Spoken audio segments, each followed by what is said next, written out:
Most people don't immediately see the connection between biodiversity and drought management.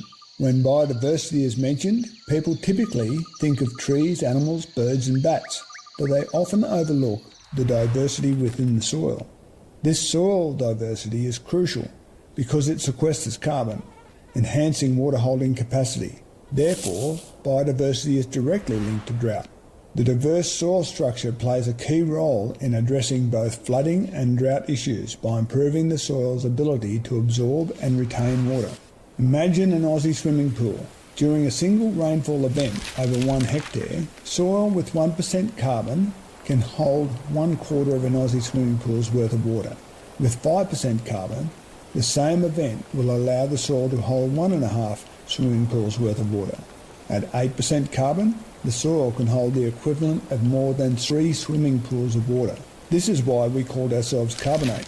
When your soil reaches 8% carbon, your farm becomes sustainable and resilient to droughts and flooding because of a dramatically increased water holding capacity. The average Aussie farm has only 1 to 2% carbon, which is the reason we see so many images of desertification during drought times. And that biodiversity in the soil is ultimately supported by the biodiversity above the soil. Multi-species pastures and cover crops help build carbon levels by first supporting the biodiversity below the soil, which in turn builds the soil carbon. When the soil has 1% carbon, or 1% organic matter, it is hard like cement and water bounces off it.